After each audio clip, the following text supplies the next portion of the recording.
జకర్య రాసిన మొదటి అధ్యాయము 4 నుంచి 5 వాక్యాలు. మీరు మీ పితరుల వారివై ఉండవద్దు, పూర్వీకులైన ప్రవక్తలు సైన్యములకు అధిపతి యెహోవా సెలవిచ్చినదేమనగా మీ దుష్క్రియలను కాని వారికి ప్రకటించినను వారు వెనుకపోయిరి, నా మాట ఆలకించక పోయిరి. ఇదే యెహోవా వాక్కు. నీ పితరులు ఏమైరి? ప్రవక్తలు నిత్యము బతుకుదురా, అయినను నా సేవకులైన నేను సెలవిచ్చిన మాటలను కట్టడలను మీ పితరుల విషయంలో నెరవేరగా వారు తిరిగి ప్రవర్తన బట్టి వేరును బట్టి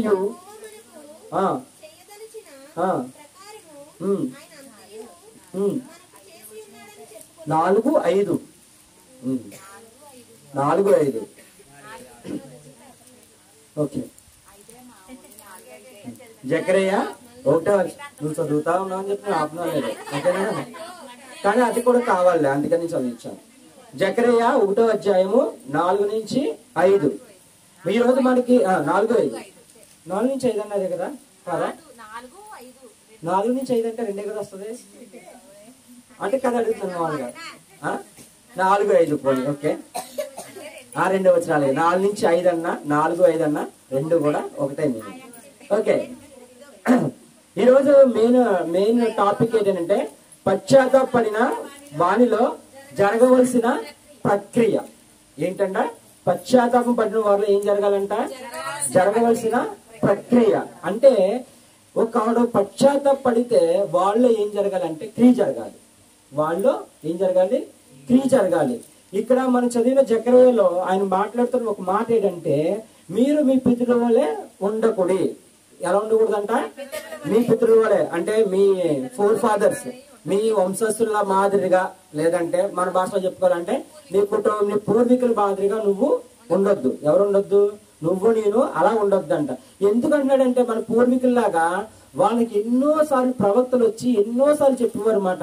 రావడం, ప్రవక్త వచ్చి చెప్పడం, మారడం, మళ్ళీ పడిపోవడం, మళ్ళీ మారడం, మళ్ళీ పడిపోవడం. ఇంకా న్యాయాధిపతులు చదివాం అనుకోండి, 1 నుంచి 17 మంది, ఎంతమంది? 1 నుంచి 17 మంది న్యాయాధిపతులు వస్తారు. ఒక న్యాయాధిపతి వస్తాడు, కొన్నాళ్ళు ఉంటాడు, చెప్తాడు. ఆయన బతుకున్నంత కాలం ఏం చేస్తారు? బాగానే ఉంటారు. రెండో న్యాయాధిపతి మళ్ళీ చనిపోతాడు, మళ్ళీ వీళ్ళు వెనక్కి పడిపోతారు. మళ్ళీ ఇంకో న్యాయాధిపతి వస్తాడు, మళ్ళీ కొన్నాళ్ళు బాగానే ఉంటారు, మళ్ళీ పడిపోయి మళ్ళీ పాపంలో పడిపోతారు అన్నమాట. కాబట్టి మీరు ఎలా ఉండాలి? అలా ఉండకూడదు. మన గ్రాఫ్ ఎప్పుడు కూడా ఎదుగుతా ఉండాలి. ఎలా ఉండాలి? పెరుగుతా ఉండాలి, ఎదుగుతా ఉండాలి, అంతేగాని కిందకి రాకూడదు. మన స్థితి ఎప్పుడు పూర్వస్థితి కంటే మెరుగ్గా ఉండాలి, అంతే కదా.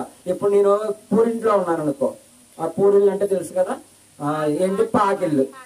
కానీ నేను ఇప్పుడు తర్వాత నా స్థితి నేను ఇంకేమనుకోవాలనుకుంటాను? అట్లీస్ట్ పెంకులిల్లు అన్నా ఉండాలనుకుంటాను. పెంకులు ఉన్నవాడు ఏమనుకుంటాడు? కొంచెం డాబాలా ఉండాలనుకుంటాడు. డాబాలో ఉన్నవాడు ఏంటంటే డూప్లెక్స్ హౌస్ అంటాడు. డూప్లెక్స్ హౌస్ ఉన్నవాడు ఇంకా అలా ఏం చేస్తాడంటే అంతస్తుల మీద కడదామని చెప్పి వాళ్ళ ఏం కోరుకుంటారంటే పరిస్థితి ఉన్నతంగా ఉండాలని కోరుకుంటారు, అంతేగాని ఇప్పుడు పూరిట్లో ఉన్నాను రేపు పొద్దున్న చెట్టు కింద ఉండాలని కోరుకోడు. ఎవరు కూడా కోరుకుంటారా? ఎవరో కోరుకోరు. పూర్వీకులు అలాగే కోరుకునేవారంట. ఏం చేసేవారంటే అలా ఐగుప్తు నుంచి విడిపించిన తర్వాత దేశం అన్ని ప్రాంతాలు దాటించి నడిపించుకుంటూ వస్తుంటే మా పూర్వపు స్థితే చాలా బాగుండేది. ఏ స్థితి బాగుండేది? పూర్వపు స్థితే బాగుండేది. మాకు తినడానికి తిండి దొరికేది, మాకు అన్ని దొరికేవి. కానీ ఇక్కడ ఏం దొరుకుతలేదని చెప్పి పూర్వీకులు ఏం చేశారంటే మన పూర్వీకులు వ్యతిరేకంగా నడుచుకునేవారు. మనం అలా ఉండకూడదంట. మనం అలాగా ఉండకూడదు. పాత నిబంధన మనం కొట్టువేయబడింది అంటాము, కానీ పాత నిబంధనలో మనకి చాలా మాదిరికరమైన ఎగ్జాంపుల్స్ ఉంటాయి. అది మనకి ఒక హిస్టరీ అనేది ఎప్పుడు కూడా కొట్టువేయబడదు. హిస్టరీ అనేది ఎప్పుడు కూడా అలాగే ఉంటది. కానీ దాని విలువ అనేది మనం పెరిగే కొలదని అది చరిత్ర అనేది ఎప్పటికీ కూడా మారదు. అది ఇప్పటికీ అలాగే నిలిచి ఉంటది. కానీ మనం ఎదిగే కొలది ఏం చేస్తామని అడిగితే చరిత్రను పట్టించుకో, కానీ చరిత్ర అక్కడే ఉంటది. చరిత్ర అనేది అక్కడే ఉంటది, కానీ మనం పట్టించుకోమాట. ఈ రోజు మనం ఏం నేర్చుకున్నాం అంటే ప్రాయశ్చిత్తం వల్ల కలిగే క్రియ, లేదంటే ప్రాయశ్చిత్తం వల్ల నాలో జరిగే వాళ్ళలో జరిగే క్రియ అని మనం నేర్చుకుంటాం అన్నమాట. ఈ విషయం మీద ముందుగా మనం నేర్చుకోవడానికి మనం రెండు రోజుల నుంచి ఏం నేర్చుకున్నాం అని అడిగితే పశ్చాత్తాపం గురించి నేర్చుకున్నాం. ఈ వీక్ అంతా కూడా మనకి పశ్చాత్తాపమే ఆయన మనకి ఒక మంచి అంశం కింద ఇచ్చారన్నమాట. అయితే ముందుగా మనం ఫస్ట్ రోజు ఏం నేర్చుకున్నామంటే పశ్చాత్తాపం అంటే ఏంటి, పశ్చాత్తాపం అనేది ఎన్ని రకాలుగా ఉంటది, దాని తాను నేర్చుకున్నాము. నిన్నటి దినాన్ని మనం ఏం నేర్చుకున్నామంటే పశ్చాత్తాపం వలన కలిగే లాభాల గురించి లేదా మేలు గురించి నేర్చుకున్నాము. ఈ రోజు పశ్చాత్తాపం వల్ల నాలో కలిగే క్రియ ఏంటి అంటే, నేను పశ్చాత్తాపడానంటే నాలో దేవుడు ఏం చేస్తున్నాడు, ఏదో ఒక క్రియ చూస్తున్నాడు అని దేవుడు మనం కోరుతున్నాడు. ఈ రోజు మనం ఏం నేర్చుకున్నామంటే పశ్చాత్తాపం వల్ల నాలో కలిగే క్రియ. మొదటిది ఏంటని అడిగితే మనము పశ్చాత్తాపం వల్ల నాలో కలిగే క్రియ ఏంటంటే నేను పాపము చేశానని గ్రహిస్తాను. ఫస్ట్ పాయింట్ ఏంటి, నేనేం చేశానని, నేను పాపము చేశానని ఏం చేస్తాను, నేను గ్రహిస్తాను అన్నమాట. ఎప్పుడు గ్రహిస్తాను, నేను ఖచ్చితంగా ఆ పాపం కోసం నేను పశ్చాత్తాపడితే అప్పుడు నేనేం చేస్తానంటే అయ్యో నేను ఈ పాపం చేశానా, ఈ పాపం వల్లే కదా నాకు ఇలా జరిగింది, ఈ పాపం చేయకుండా ఉంటే నా పరిస్థితి ఎలాగా ఉండేది కాదు, దేవుడి సన్నిధానానికి గాని దేవుడి మందిరానికి గాని నేను దూరం అయ్యేవాడిని కాదు, పరిశుద్ధాత్మ అభిషేకాన్ని నేను కోల్పోయేవాడిని కాదు అని చెప్పి దేవుడు మనతో చాలా స్పష్టంగా మాట్లాడతాడు అన్నమాట. దానికి చూడండి కీర్తనలు 51:3 ఒక మాట ఉంటుంది, చదవండి ఒకరు. 51వ కీర్తన 3, నా అతిక్రమములు నాకు తెలిసే ఉన్నవి, నా పాపం ఎల్లప్పుడు నా ఎదుటనే ఉంది. నా అతిక్రమం ఇప్పుడు ఏం చేస్తున్నాను, పశ్చాత్తాపడడం వల్ల ఏం తెలిసింది, ఇంతకు ముందు చేశాడు కదా పాపం, మనకు పాపం తెలియలేదే, చేసినప్పుడు ఏమనిపించలేదు అంటే పాపం, దావీదు గారికి పాపం అని అనిపించలేదు చేసినప్పుడు. చేసేసిన తర్వాత పశ్చాత్తాపడుతున్నప్పుడు అయ్యో నేను చేసింది పాపము అని తెలిసిందన్నమాట. కాబట్టి మొదటగా నేను పశ్చాత్తాపడితే నాకు కలిగేది ఏంటంటే నేను పాపము చేశానని నాకు తెలుస్తుంది, లేదా నేను పాపం చేశానని నేను గ్రహిస్తానమాట. అందులోనే ఈ మాట ఆయన ఏమనంటే నా పాపములు నా ఎదుట ఉన్నాయి, ఎక్కడికి పోవు మన పాపాలు ఎక్కడికి పోవు. ఏమని అడిగితే పరిశుద్ధ రక్తంలో కడగబడితేనే గాని మన పాపములు పోవన్నమాట. కానీ మనకి దేవుడు ఏం చేస్తానని చెప్పాడంటే నీ పాపములు నేను క్షమిస్తానని చెప్పాడు దేవుడు. కానీ నీ మిస్టేక్స్ అంటే అపరాధాలు దేవుడు క్షమిస్తానని లేదు, ఏమనలేదు, అపరాధాలను దేవుడు క్షమిస్తానలేదు. ఏం క్షమిస్తానని అడిగాడు, పాపములు. ఇప్పుడు నేను ఏదో పాపం చేసి ఏదో అపరాధం చేశాను తప్ప బై మిస్టేక్ చేశాను, ఇంగ్లీష్ లో అయితే బాగా అర్థమైంది, ఏం చేశాను, బై మిస్టేక్ చేసేసాను, తెలియకుండా చేసేసాను అని అంటాం ఇంకో, ఆ పాపం ఎప్పుడు కూడా దేవుడు కొట్టివేయడు, ఆ పాపం ఎప్పుడు కూడా నాకు పక్కనే ఉంటదన్నమాట. నువ్వు చేసింది ఏదైనా సరే పాపం అని ఒప్పుకుంటే అప్పుడు దేవుడు ఏం చేస్తాడంటే ఆయన పరిశుద్ధ రక్తంతో నీ పాపమును నా పాపమును కడుగుతాడు. కానీ నేను ఏదో తెలియక చేసాను, ఏదో కోపంలో చేసాను అని నన్ను నేను సమర్థించుకున్నాను అనుకో, ఖచ్చితంగా పాపం నా మీదే ఉంటది, నా ఎదుటే ఉంటది, దావీదు గారు చెప్పిన ప్రకారము. ఇంకా చూద్దాం. అలాగే మనం చూసినట్లయితే ఫస్ట్ నా పాపం ఏం తెలుస్తుంది, నాకు తెలుస్తుంది. రోమాపత్రిక యాకోబు పత్రిక 4:17, యాకోబు పత్రిక 4:17.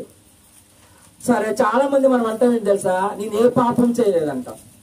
ఒక అనుకోవచ్చు, ఇప్పుడు నేనే ఉన్నాను, ఒక నీతిమంతుడిగా జీవిస్తున్నాను అనుకున్నాం, ఏం చేస్తున్నాను, నీతిమంతుడిగా జీవిస్తున్నాను అనుకుంటాను. అప్పుడు నీ దేవుడి ఆజ్ఞలన్నీ నేను పాటిస్తున్నాను అనుకుందాం. చదవక మేలైనది చేయు నెరుగు అలాగ చేయని వాడు పాపము కలిగాను. మనం ఆ పాపం అంటే ఏమనుకున్నాం, ఎప్పుడుని ఒకటే మన దృష్టిలో పాపం అంటే ఆజ్ఞ అతిక్రమమే పాపము. కానీ యాకోబు గారు ఏమంటున్నారు, యాకోబు గారు అంట బెస్ట్ గా ప్రాక్టీస్ చేసేవారంట ఏదైనా సరే. కానీ యాకోబు గారు చాలా, ఆయన ఒక సైంటిస్ట్ లాంటోడు, అంటే సైంటిస్ట్ అంటే మళ్ళీ బైబిల్లో ఉన్నది, ఆయన ఒక పరిశోధకుడు మాట. ఎప్పుడు కూడా ఆయన పరిశోధన చేస్తూ ఉండేవాడు. ఆయన ఏదైనా సరే ఎక్స్ప్లెయిన్ చేసేటప్పుడు కూడా స్వయంగా అనుభూతి చెంది ఎక్స్ప్లెయిన్ చేసేవాడు అనమాట. ఇక్కడ కూడా ఏమన్నాడంటే మేలు చేయుట ఎరిగి, అంటే నాకు ఇప్పుడు ఎవరో ఒక అమ్మ ఉంది, ఆ అమ్మకి సాయం చేయాలని నాకు తెలుసు, నాకు చేసే సామర్థ్యం కూడా ఉంది, నేను చేయకపోయాననుకో పాపం చేసినట్ట. ఇప్పుడు మనం అందరం మొదట ఆజ్ఞ అతిక్రమమే పాపం అనుకుంటే ఇప్పుడు ఆజ్ఞలు అన్ని నేను పాటిస్తున్నానని అనుకుందాం. దేవుడిచ్చిన పదార్థాన్ని నేను పాటిస్తాను అనుకున్నాను. ఇక్కడ చెప్పిన యాకోబు చెప్పిన ప్రకారం నేను ఏం చేయలేదు, ఒకరికి నేను మేలు చేయలేదు. అప్పుడు నేనేమవుతాను? ఈ పదార్థాలు పాటించి నేను నీతిమంతుని అవ్వగలిగానా?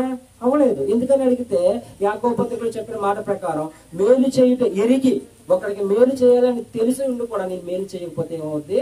నాకు పాపంతో చేసినట్టు అవుద్ది మాట. కాబట్టి రెండు రకాలమైన పాపాలు మనకి ఇక్కడ కనిపిస్తున్నాయి. ఒక పాపం ఆజ్ఞాతిక్రమమే పాపము, దేవుడిచ్చిన ఆజ్ఞను పాటించకపోతే వచ్చేదే పాపము. ఇంకోటి ఏంటంటే మనుషులకు మేలు చేయగలిగి నేను చెయ్యకపోతే ఏంటది? పాపం మాట. ఈ రెండిట్లో ఏదో ఒక పాపం నేను చేస్తే ఖచ్చితంగా నేను ఏం పడుతుందంటే ఆధ్యాత్మిక్రమం వాళ్ళు వచ్చినప్పుడు నేను పశ్చాత్తాపడతాను, నిజంగా పడతాను. కానీ ఈ రెండో విషయంలో నేను పశ్చాత్తాపడతానా?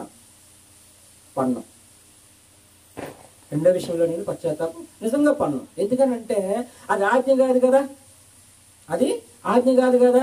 మేలు చెయ్యాలి, చేయలేదు, ఎవరో కూడా చేస్తారులే, ఇప్పుడు నేను చేయకపోతే ఏమైపోయింది, ఇంకొకరు ఎవరో కూడా చేస్తారులే అని చెప్పి మనం ఏం చేస్తామంటే మనం సర్దిసుకుంటాం, సమర్థించుకుంటాం.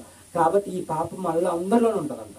అందుకే రోమపత్రికలోని మాట, ఏ భేదం లేదు, అందరూ పాపం చేశారంటే నేను అనుభవించాను. ఏంటి, అందరూ పదార్థాలు పాటించిన వాళ్ళు చాలా మంది ఉన్నారు కదా, మరి అందరూ పాపం చేసిన వాళ్ళు ఎలాగున్నారు? మన అన్యులు కూడా పదార్థాలు ఖచ్చితంగా పాటించే వాళ్ళు ఉన్నారు, చాలా మంది లేరా? ఉన్నారు చాలా మంది మంచి పిల్లలు, మనలో దేవుని నమ్ముకున్న వాళ్ళు కాకుండా వాళ్ళు కూడా ఉన్నారు. కానీ ఇక్కడ పడిపోతారు. ఎక్కడ? మేలు చేయడం ఎరిగి కూడా వాళ్ళు ఏం చేయలేరంటే ఇతరులకి మేలు చేయలేరు, సహాయం చేయలేరు. అప్పుడు నాకు అర్థమైంది రోమపత్రిక 3:23 ఏంటంటే ఏ భేదము లేదు, చూడండి, అందరూ పాపం చేసి దేవుడి మహిమను గ్రహించలేకున్నారు అన్నమాట. ఏంటి అంటే దేవుడి మహిమను ఏదైనా సరే తగ్గించేది ఏదైనా ఉంటే అది పాపమే. ఏంటి? పొందలేకున్నారు. ఏదైనా సరే ఏదైనా దేవుడి యొక్క మహిమను తగ్గించేది. పాపాన్ని మనం 3 రకాలుగా డెఫినిట్ చేయొచ్చమ్మా. పాపాన్ని 3 రకాలుగా. ఒకటి ఏంటంటే ఆధ్యాత్మిక్రమమే పాపం. రెండో పాపం ఏంటంటే రెండో డెఫినేషన్ ఏంటంటే నేను మేలు చేయగలిగిన తెలిసి కూడా నేను మేలు చేయకపోతే నాకు పాపం. మూడోది ఏంటంటే దేవుడి మహిమను తగ్గించే ఏ కార్యమైన పాపమే.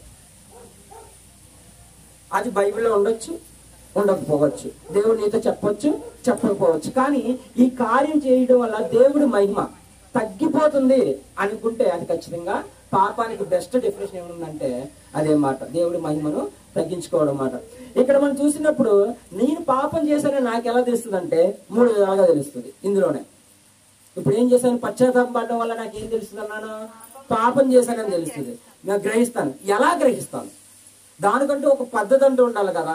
గ్రహిస్తానని చెప్పేస్తే అవదు. దానికంటూ నాకు ఏం కావాలి? ఒక పద్ధతి కావాలి. ఒక పద్ధతి కావాలంటే ఏం చేస్తానంటే ఫస్ట్ గుంట దేవుడి మీ ఉదయాన్ని పరిశోధిస్తాడు. అందులో ఏ ఏంటి అని అడిగితే దేవుడు ఏం చేస్తాడంట? మీ ఉదయాన్ని లేదా నా ఉదయాన్ని ఏదైనా పర్వాలేదు, దేవుడు నా హృదయాన్ని ఏం చేస్తాడు? పరిశోధిస్తాడు. అర్థం కాలేదా?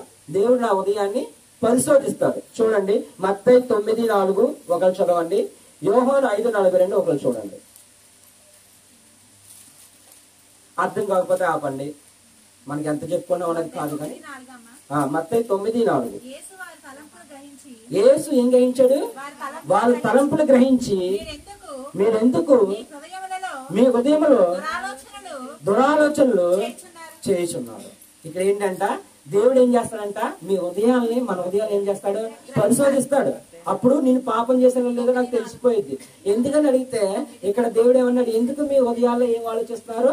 దురాలోచన. వాళ్ళు ఇంకా బయటికి చేయలేదు ఆ పాపాన్ని. ఏం చేయలేదు? వాళ్ళు పాపం చేయలేదు ఇంకా, కానీ ఉదయంలో ఏం చేశారు? అనుకున్నారు. ఇలాగ ఏదో ఆలోచన, దురాలోచనలు అనుకున్నారు. ఆ దురాలోచనలు అనుకోవడం వల్ల దేవుడు ఏం చేశాడు? వాళ్ళ ఉదయాన్ని గ్రహించాడు. ఇప్పుడు వాళ్ళు పాపం చేసినట్టు ఎవరు గ్రహించాడు? దేవుడు గ్రహించాడు. మనం బైబిల్ చదివితే ఆ పాపం దేవుడి కంటే ముందుగా మనం ఐడెంటిఫై చేయొచ్చు. ఎందుకంటే మన కీర్తన భాగంలో ఉంటాడు, ఉదయ అంతరంగాలను పరిశోధించు దేవుడు అని చెప్పి. ఏ అంతరంగాలు? ఉదయ అంతరంగాలను పరిశోధించు దేవుడు అని. ఇక్కడ కూడా మనకి ఏమంటాడంటే నేను పాపం చేశానంటే ముందు నా ఉదయంలో నాకు తెలుస్తుంది. అది కార్యరూపం ఇంకా దాల్చలేదు, కార్యం ఇంకా జరగలేదు, కానీ బీజం ఎక్కడ పడ్డదని అడిగితే నా ఉదయంలో పడ్డది. అది ఏ పాయింట్. రెండో పాయింట్ ఏంటంటే మీ మనస్సాక్షి మీకు తనిఖీ చేస్తుంది. ఏది తనిఖీ చేస్తుంది? నేను పాపం చేశానో లేదో ఏంటి తనిఖీ చేస్తుంది అంటే నా మనస్సాక్షి ఖచ్చితంగా తనిఖీ చేస్తుంది.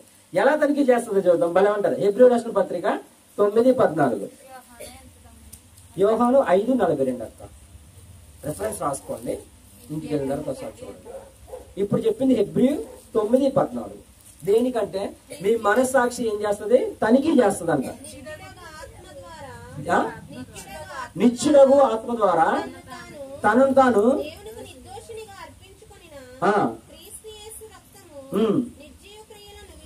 నిర్జీవ క్రియలను విడిచి మీ మనస్సాక్షిని ఎంతో ఎక్కువగా శుద్ధి చెయ్యను. ఎందుకు శుద్ధి చేస్తా తెలుసా? నా మనస్సాక్షి దేవుడితో ఏకీభవించడానికి, సర్వ సృష్టికర్త అయిన దేవుడితో నేను ఆయనతో ఏకీభవించడానికి నా మనస్సాక్షి ఏం చేస్తుంది అంటే నన్ను ఎప్పటికప్పుడు మరింతగా ఏం చేస్తుంది? మరింతగా. ఇప్పుడు ఎప్పుడైనా సరే పాపాన్ని ఒక దైవజనుడు ఎలా చెప్తే నేను విన్నాను. ఎలా అంటే పాపం అంట కంట్లో పడిన నలకంట. పాపం ఏంటి? కంట్లో పడిన నలకతో పోల్చుకోవాలంట. దేంతో పడిందే? కంట్లో పడిన నలక. నువ్వు ఎంత బిజీ పనిలో ఉండు, కంట్లో నలక పడితే ఆ పని నువ్వు అక్కడ ఆపేస్తావు. మిగతాది ఏదన్నా సరే కానీ కొంచెం తర్వాతనే చేద్దామని ఆలోచిస్తావు. కానీ కంట్లో నలకబడిందంటే వెంటనే ఏం చేస్తావు? ఏ పనైనా నువ్వు తింటున్నా, లేదంటే బంగారు షాప్లోకి వెళ్ళి బంగారాన్ని కొంటున్నా, లేదంటే విలువైనది ఏది కొంటున్నా కానీ కంట్లో నలకబడితే వెంటనే ఏం చేస్తావు? వెంటనే కంట్లో నలక బయట తీసుకున్నంత వరకు ఆ పనిని నువ్వు వేరే పనులు ఏది కూడా చేయవాలి. దేవుడు అలా చూడమంటున్నాడంట పాపాన్ని. నేను పాపం చేసిన తర్వాత నా కంట్లో ఎలా అయితే ఇరిటేషన్ కలుగుతూ ఉంటుందో నా మనస్సాక్షి కూడా అలా ఇరిటేషన్ కలుగు చేస్తుంది అంట నాకు. అది తీసే వరకుని, ఆ నలక తీసే వరకు. అందుకనే మత్తయిలో ఒక మాట ఉంటుంది, నీ కంట్లో ఉన్న నలుసుని చూసుకోకుండా పక్క కంట్లో ఉన్న దోళాన్ని చూస్తున్నావు అంటే ఫస్ట్ ఏం చేయాలి? కంట్లో ఉన్న నలుసు తీసుకోవాలి. అప్పుడు ఆడి కంట్లో దూరం ఉన్న కాపాడాలంటే ముందు నా కంట్లో ఉన్న నలుసు తీసుకుంటేనే కానీ పక్క కంట్లో ఉన్న దూరం కనిపించదు. అందుకని దేవుడు బాగా చెప్తాడు అక్కడ మనస్సాక్షిని కంటితో పోలిస్తాడు. కాబట్టి మన మనస్సాక్షిని ఎప్పుడు కూడా ఎలా ఉంచుకోవాలి తెలుసా? తర్వాత 24 hours మీకు తెలియకుండా మీ బాడీలో ఏ పార్ట్ అయినా సరే కానీ క్లీన్ గా ఉందంటే అది కొన్ని ఒకటే. 24 గంటల సేపు మీ బాడీలో ఏ పార్ట్ అయినా క్లీన్ గా ఉంది అనుకుంటుంది కొన్ని ఒకటే. ఎందుకంటే నువ్వు రక్తం వేసినప్పుడల్లా క్లీన్ చేస్తూ ఉంటాడు. లిక్విడ్ వచ్చి ఆ పొరని నీట్ గా క్లీన్ చేస్తా పడుతుంది. అంటే ఇప్పటికే తెలుసా ఈ కళ్ళు ఇలా పెట్టుకొని ఉండలేము, అలాగే మనం పాపాన్ని మనసులో పెట్టుకొని ఉండలేము అని చెప్పి అది ఎప్పటికప్పుడు కళ్ళప్పుడు వేసుకున్నప్పుడు తెలిసినప్పుడు మనకి ఎంతైతే రిలీఫ్ కలుగుద్దో పరిశుద్ధాత్మ దేవుడు నా పాపాన్ని ఒప్పుకుంటే నాకంత రిలీఫ్ కలుగుద్ది అన్నమాట. ఇప్పుడు అర్థమైందా? మొదటి పాయింట్ లో మనం ఏం నేర్చుకున్నాం? మొదటి పాయింట్ లో నేను పాపం చేశానని, మనం ఎందుకులే ఇంకా నేను పాపం చేశానని నాకు తెలుస్తుంది, నేను గ్రహిస్తాను, లేదంటే నాకు తెలుస్తుంది, what ever it may be. కానీ కండిషన్ ఏంటంటే నేను పాపం చేశానని ఖచ్చితంగా నేను గ్రహించాను. అది దేని వల్ల వస్తుంది? అది పశ్చాత్తాపం పడిన తర్వాత జరిగే క్రియ. పశ్చాత్తాప పడ్డ తర్వాత జరిగే క్రియ ఏంటని అడిగితే నేనేం చేస్తాను? నా పాపం చేశానని నేను ఒప్పుకుంటాను. ఇప్పుడు పాపం చేశానని నేను ఒప్పుకుంటున్నాను కదా. రెండో పాయింట్ ఏంటో తెలుసా? ఆ పాపపు తీవ్రత ఏంటో తెలుసుకుంటాను. రెండో పాయింట్ పాప యొక్క తీవ్రత. ఇప్పుడు ఫస్ట్ పాపం ఏం చేశాను? నేను పాపం ఏంటో, పాపం చేసానో లేదో తెలుసుకున్నాను. ఇప్పుడు ఆ పాపం చేయడం వల్ల నాకెంత నష్టం కలుగుద్ది, లేదా తీవ్రత, ఆ పాపం ఎంత తీవ్రతగా ఉంది అని తెలిసేది ఏంటంటే పశ్చాత్తాపం తర్వాత. ఎందుకని అడిగితే దావీదు గారు ఒక మాట చెప్తారు, కీర్తన భాగంలో చూడండి 51:4. పాపం ఏం చేయాలి? ఇప్పుడు మనం దాని తీవ్రత తెలుసుకోవాలి. కేవలం నీకే విరోధముగా నేను పాపము చేసి ఉన్నాను, నీ దృష్టి ఎదుట నేను చెడుతనము చేసి ఉన్నాను. కావున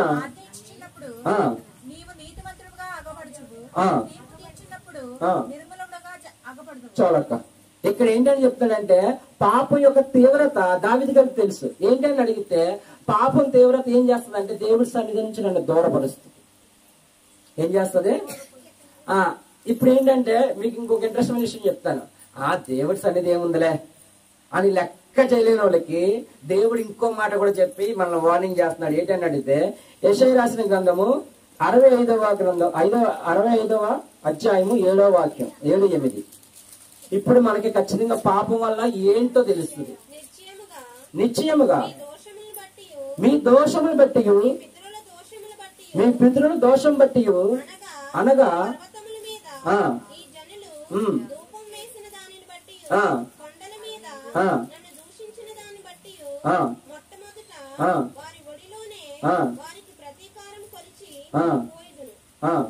ఆరు 65:7-8 యెషయా 65:7-8 ఇక్కడ ఎలా సెలవిస్తున్నాడు? నిశ్చయముగా మీ పితరుల దోషములను చదువు అదే ఎందుకని అడిగితే ఇక్కడ ఏమంటాడంటే ఆ చాప్టర్ ఇంకో కొంచెం కిందకి వెళ్తే మీ దోషములను మీ పిల్లల మీద తెప్పిస్తానంటాడు. ఒక మాటలో చెప్పాలంటే ఏంటి ఎక్కడ తీసుకొస్తాడంట? మీ దోషములు, మీ పితరులు చేసిన దోషములు లేదా మీరు చేసిన దోషములు మీ పిల్లల మీదకి నేను ఏం చేస్తానో తీసుకొచ్చేస్తాను. ఇప్పుడు పాపం చెప్తే ఎవరు శిక్షణ అనిపిస్తాడు? నా పిల్లలు. ఇప్పుడు పాప తీవ్రత ఏంటంటే అడిగితే నా సంతానాన్ని నేను నాశనం చేసుకుంటున్నాను, నా సంతానం మీదకి నేను ఏం తీసుకొస్తున్నాను? శాపం తీసుకొస్తున్నాను. అంటే చాలా మంది దేవుడి సన్నిధి అన్నాం అనుకో ఏముందలే లెక్క చేయరు కొంతమంది, అందరు కాదు. కానీ అదే నా పిల్లడికి ఆరోగ్యం బాగోదు లేదంటే నా మనవడికి ఆరోగ్యం బాగోదు అంటే ఖచ్చితంగా మనం ఏం చేస్తాము? భయపడతాం. దేవుడు ఏం చేస్తున్నాడంటే అలాగే భయపెడుతున్నాడు. ఏమనంటే మీ తల్లిదండ్రులు చేసిన అక్రమాలకి ఇప్పుడు ఆ కొడుకెళ్ళి డాడీ ఈ మచ్చ ఏంటి డాడీ,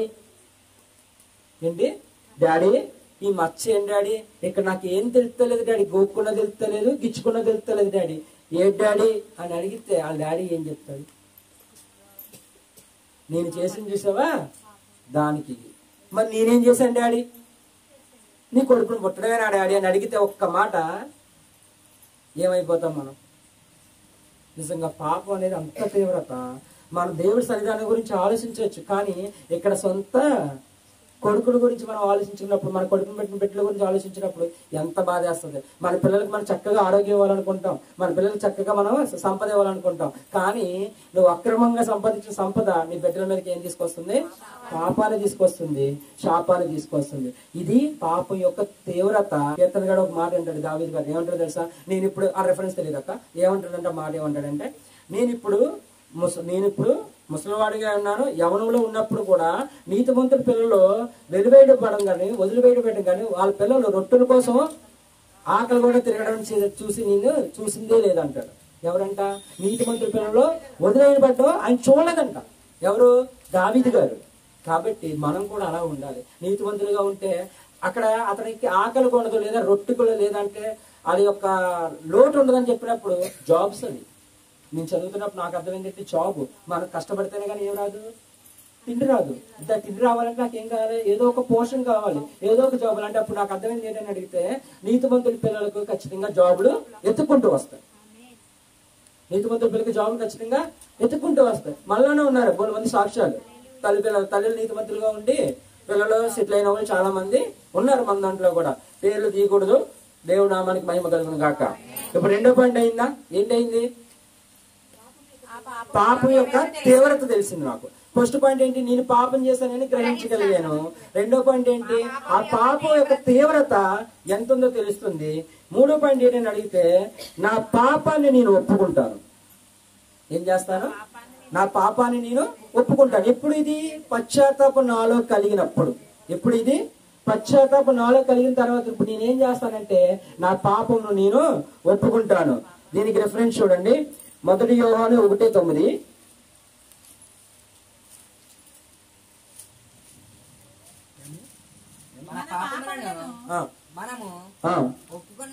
మన పాపములను మనం ఒప్పుకున్న యెడల ఆయన నమ్మదగిన వాడును నీతిమంతుడు కనుక ఆయన మన పాపములను క్షమించి సమస్త దుర్నీతి నుండి మనలను పవిత్రులుగా చేయును. ఏం చేస్తారంట? ఫస్ట్ స్టెప్ ఏంటంట? నా పాపము నేను ఒప్పుకుంటే. ఏంటి? నా 1 యోహాను 1:9. ఓకేనా? నేను నా పాపాన్ని ఒప్పుకుంటే దేవుడు నా పాపాన్ని ఏం చేస్తాడంట? ఏం చేస్తాడు? నా పాపాన్ని సమస్త దుర్నీతి నుండి నన్ను ఏం చేస్తాడు? దేవుడు పవిత్రులుగా చేస్తాడు. నేను ఏ పాపం చేసినా, దేవుడు ఏ పాపం చేసినా కానీ దేవుడు క్షమించే దేవుడు మన దేవుడు. అదే అని చెప్పి కావాలని మన పాపంలో పడిపోయి దేవుడి దగ్గరికి వెళ్ళి మనం ఏం చేయకూడదు, అడగకూడదు. కానీ మనకి ఖచ్చితంగా ఏమన్నాడంటే దేవుడు మీకు మీ చిన్నపిల్లలారా మీరు పాపం చేయకుండా ఉన్నట్లకే నేను మీకు ఈ ఆజ్ఞ ఇచ్చుచున్నాను. ఒకవేళ మీలో ఎవడైనా పాపం చేసిన ఎడల మన కొరకు వాదించడానికి మధ్యవర్తి ఒకడు ఉన్నాడు. ఎందుకు ఇస్తాడు ఆజ్ఞ? ముందు పాపం చేయకుండా ఆజ్ఞ ఇస్తున్నాడు. ఒకవేళ పాపంలో పడిపోయినా నువ్వు బాధపడొద్దు, దిగులు పడొద్దు, నీ కోసం వాదించే మధ్యవర్తి ఒకడు మనలో ఉన్నాడు, మీతో ఉన్నాడు అని చెప్పి మనల్ని ఏం చేస్తున్నాడు? ముందు భరోసా పడుతున్నాం. మనం ఏం చేస్తాం తెలుసా? ఫస్ట్ తీసి రెండోదే పట్టుకుంటాం. ఫస్ట్ ఏంటి? చిన్నపిల్లలారా పాపం చేయొద్దని చెప్పి మీ ఆజ్ఞిస్తున్నానని చెప్పాడు. ఒకవేళ మీరు పాపం చేసిన ఎడల మన కొరకు ఒక మధ్యవర్తి ఉన్నాడు. ఫస్ట్ కండిషన్ వదిలేద్దాము, సెకండ్ కండిషన్కే మనం తీసుకుంటాం. కానీ దేవుడు ఏం చెప్తాడు? ఫస్ట్ కండిషన్ లో మనం ఉంటే సెకండ్ కండిషన్ మన దేవుడికి అవసరమే లేదు. అంతే కదా. ఇంకా చూడండి అందులోనే మత్తయి 6:15 ఒకటి నోట్ చేసుకోండి. లోక 6:37 ఒక నోట్ చేసుకోండి. మత్తయి 6:15 లోక 6:37. నేను చదివితే ఒకటి చదవచ్చు, ఒక పాయింట్ చదవచ్చు. మీరు మనుషుల అపరాధములను క్షమింపబోయిన ఎడల మీ తండ్రియు మీ అపరాధములను క్షమింపడు. ఒక్క నిమిషం, ఇక్కడ వ్యతిరేకంగా లేదు. ఎక్కడ మనం మొదటి యోహాను 1:9 చదివిన దానికి మత్తయి 6:15 చదివిన దానికి ఎలా ఉంది? వ్యతిరేకత లేదు, వ్యతిరేకంగా ఉంది కదా. అక్కడ ఏమన్నాడు? మీ పాపములన్నీ నేను ఒప్పుకుంటే క్షమించేస్తాను అన్నాడు. ఇక్కడ ఏమన్నాడు? మనుషుల అపరాధాలు మీరు క్షమించకపోతే నీ అపరాధాలు నేను కూడా క్షమించను. అక్కడ అది నిజం, ఇక్కడ ఇది కూడా నిజమే. నేను అది మొదటి యోహాను 1:9కి వెళ్లే ముందు మత్తయి ముందు రాశాడే కాబట్టి మత్తయి దగ్గరికి వెళ్ళాలి. మత్తయి దగ్గరికి వెళ్ళి ఏం చేయాలి? ఇతర పాపాలను క్షమించానయ్యా, అప్పుడు నువ్వు యోహాను గారి దగ్గరికి వెళ్ళి అయ్యా నువ్వు చెప్పావు కదా ఒప్పుకున్న పాపాలన్నీ నువ్వు తీసివేస్తావని పవిత్రంగా చేస్తావని చెప్పి మనం క్లెయిమ్ చేసుకోవాలి. అంతేగాని మొదటి యోహాను మొదటిగా క్లెయిమ్ చేసి మత్తయి 6:15 దగ్గరికి మనం వెళ్ళకూడదు. 6:15 నెరవేరదు అసలు. మొదటి యోహాను కూడా నెరవేరదు. ఎందుకని అడిగితే కండిషన్ ఏంటంటే మత్తయి 6:15 కండిషన్, దాని కంటిన్యూషన్ మొదటి యోహాను 1:9. ఓకేనా. మూడోది అయిపోయింది కదా. 4వ పాయింట్ ఏంటంటే మన మార్గములు మార్చుకుంటాం. ఏం మార్చుకుంటాము? మన మార్గములను మార్చుకుంటాం. ఎలా మార్చుకుంటాం అని అడిగితే ఫస్ట్ గుంట దేవుని మహిమపరుస్తాను. నేను పాశ్చాపు నాకు పశ్చాత్తాపం కలిగిందంటే నేను ఏం చేస్తానంటే దేవుణ్ణి నేను మహిమపరుస్తాను. దానికి చూడండి రెవల్యూషన్ రాసిన ప్రకటన గ్రంథము 3:19. నేనేం చేస్తానని అడిగితే నేను ప్రేమించే వారిని గద్దిస్తాడంట దేవుడు. ఏం చేస్తాడంట? ప్రేమించే వారిని దేవుడు గద్దిస్తాడు. తర్వాత ఏం చేస్తాడు? శిక్షిస్తాడు. చదవండి ఒకసారి ఆ వాక్యం మొత్తం. నేను ప్రేమించే వారు అందరినీ, కొందరినే కాదు అందరినీ గద్దించి శిక్షించుచున్నాను కనుక నీవు ఆసక్తి కలిగి ఏం పొందాలి? మారు మనసు పొందాలి. అంటే నా మార్గం మార్చుకోవాలి. ఏం మార్చుకోవాలి? ఇంకో మాటలో నా మార్గములు. మారు మనసు అంటే ఏంటంటే నా మనసు మార్చుకోవాలి, నా బతుకు మార్చుకోవాలి, నా మార్గంలో నేను మార్చుకోవాలి. దేవుడు చెప్తున్న మాట ఏంటంటే నువ్వు ఖచ్చితంగా నేను ఎవరినైతే ప్రేమిస్తానో అందరిని అన్నాడా? కొందరిని అన్నాడా? అందరినీ. నేను ఎవరినైతే ప్రేమిస్తున్నానో వాళ్ళందరినీ నేను ఏం చేస్తాను? గద్దిస్తాను. పెట్టి అమ్మే తిడతది, తిట్టి అమ్మే పెడతదో లేదో తెలియదు కానీ ఎవరికి అన్నారు. ఓకేనా. ఎవరైతే ఖచ్చితంగా తిడతారో వాళ్ళు ఖచ్చితంగా మనకి పెడతారు. వాళ్ళ నోరు అంటే అంతే. కొంతమంది ఉంటారు అమ్మ వాళ్ళ నోరు అంతే కానీ మనసు మాత్రం గన్ను అంటారు. కొంతమంది కాంతమ్మ గారు అంటారు చూడండి. ఒక బెస్ట్ ఎగ్జాంపుల్ నాకైతే, అంటే మళ్ళీ తెలిసిన వాళ్ళు కొంతమందికి అలా ఉంటారు. సెకండ్ ఎగ్జాంపుల్ మా అమ్మే.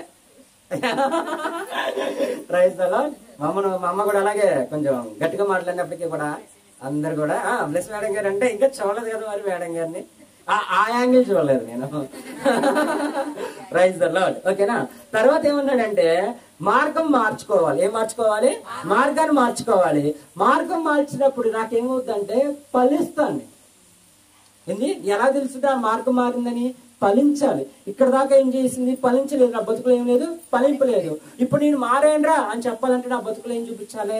ఫలాలు చూపించాలి. మార్పుకి పశ్చాత్తాపం పడ్డాడు అంటే పని అవదు. పశ్చాత్తాపం తగిన క్రియ ఉండాలి. ఆ క్రియ ఏంటంటే ఫలింపు. అప్పుడు నా మార్గం మార్చుకుంటే నేను ఏమవుతాను? ఫలిస్తాను. మత్తయి 3:10.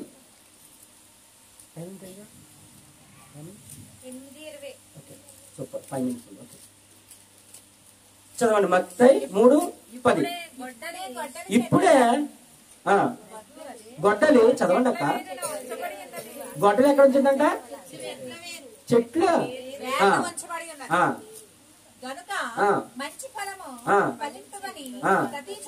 ప్రతి చెట్టును నరకబడి అగ్నిలో వేయబడును. వేయబడును అంతేగా.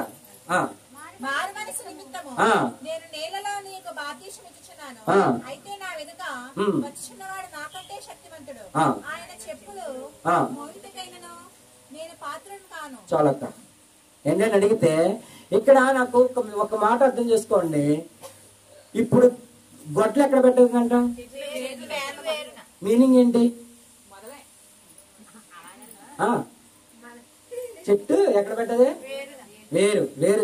నేను అది చదువుతున్నప్పుడు ఏంటి, మనం గార్డెనింగ్ వర్క్ చేస్తాం, ఇది తోట పని చేసేటప్పుడు గొడ్డలు వాడతాము, కత్తిర్లు వాడతాం. కత్తిర్లు వాడతామా? కత్తిర్లు వాడతాం. పాత నిబంధనలు ఏం చేసేవారు తెలుసా? కత్తిర్లు వాడేవారు. పాత నిబంధనలో కత్తిర్లు కాయొచ్చిందనుకో, కుళ్ళిన పండుంది అనుకో, కట్ చేసి మాయం చేసేవారు. తర్వాత ఇంకో కాయ వచ్చింది అనుకో, దాన్ని ఏం చేసేవారు? కట్ చేసి మాయం చేసేవారు. తర్వాత ఇంకోటి ఏం చేసేవారు? ఇంకో ఆకేదో బాగోదు అనుకో, దాన్ని కట్ చేసి మాయం చేసేవారు. కానీ ఇప్పుడు అలా లేదు.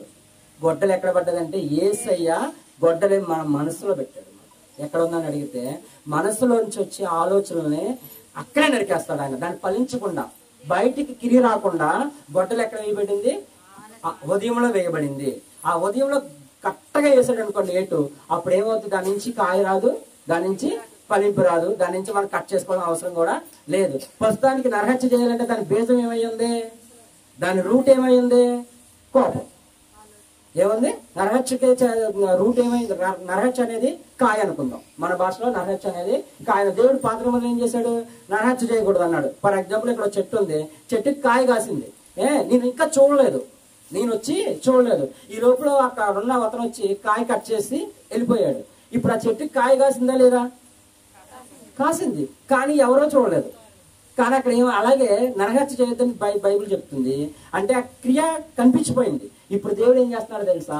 కొత్త నిబంధనలో దేవుడు ఏం చేస్తాడంటే ఆ కోపం, నువ్వు నీ శత్రువు, నువ్వు నీ సోదరుడి మీద ఏం పడకూడదు, కోపపడకూడదు. ఇప్పుడు ఎక్కడ వేసాడని అడిగితే చెట్టే నరికేశాడు. కాయ రావడానికి ఆస్కారం లేదు, ఆ కాయ వచ్చిన దాన్ని దాచుకోవడానికి ఆస్కారం కూడా లేదు. అక్కడ ఆ మాట ఏడని అడిగితే యేసయ్య నాలో ఉన్న చెడు. 2 తిమోతి 2:25 ఒకటి చూడండి.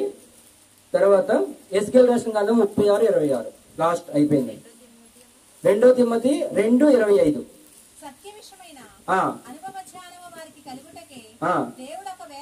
దేవుడు ఒకవేళ దేవుడు ఆయనకి మారు మనసు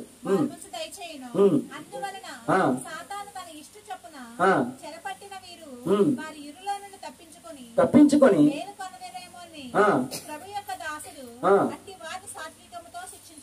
ఏ దేనితోటి? సాత్వికంతో. దాన్నే మన భాషలో చెప్పాలంటే మృదువైన. ఏం చేస్తాడు దేవుడు? నా ఉదయాన్ని ఇంతకు ముందు కఠినంగా ఉన్న నా ఉదయం, దేవుడే చెప్పాడు మీ ఉదయము కఠినపరచుకోవద్దని చెప్పి. దేవుడు ఏం చెప్పాడు? మీ ఉదయాన్ని మీరు ఎప్పుడైతే మాట్లాడడం మీరు వింటున్నారో అప్పుడు మీ ఉదయాన్ని ఏం పరచుకోకూడదు? కఠినపరచుకోకూడదు. దేవుడు అయ్యో ఈరోజు నాతోనే మాట్లాడేసాడు, నన్ను తీసేసాడు, నన్ను నా గురించే మాట్లాడుతున్నారని మనం అనుకోకూడదు. మనం ఏం చేయాలి తెలుసా? దేవుడు నా గురించి మాట్లాడాడు, దేవుడు నా గురించి మాట్లాడి ఇంతమంది ఉండగా దేవుడు నాతోటి మాట్లాడాడు, నా స్థితి మార్చుకోమన్నాడు, నా బతుకు మార్చుకోమన్నాడు అని చెప్పి మనం తీసుకోగలిగితే మన ఉదయాన్ని ఏం చేసుకోలేము?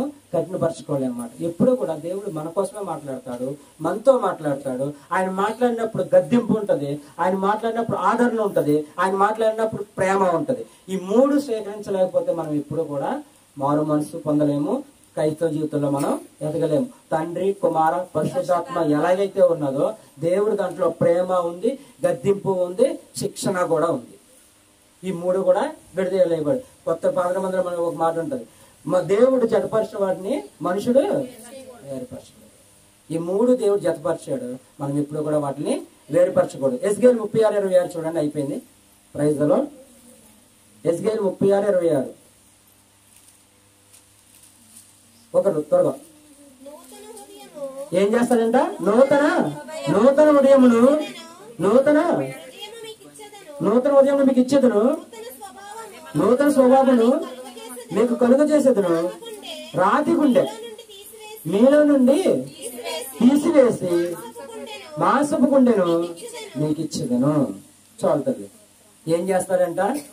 2 కార్యాలు ఆయనే చేసుకుంటానన్నాడు. ఏం చేస్తాడంట? నీలో ఉన్న రాత్రి ఉదయాన్నే చాలా మంది అంటారు, ఆడి ఉదయం బండ తీరిపోయిందిరా. ఏమైపోయింది? బండ ఉదయం రా బాబు, అసలు కన్నీర చుక్క కూడా రాలేదురా బాబు. అలా ఎవరైనా చనిపోయిన దగ్గర కొంతమంది రావు ఏడుపులు. అంటే అలా అని చెప్పాలి, మనసులో బాధ లేదని కాదు, వాళ్ళు తిన్న దెబ్బలకి ఉదయం ఏమైపోయిందంటే బండ వాడిపోయింది. వాళ్ళకి స్పర్శ ఉండదు. ఏముండదు?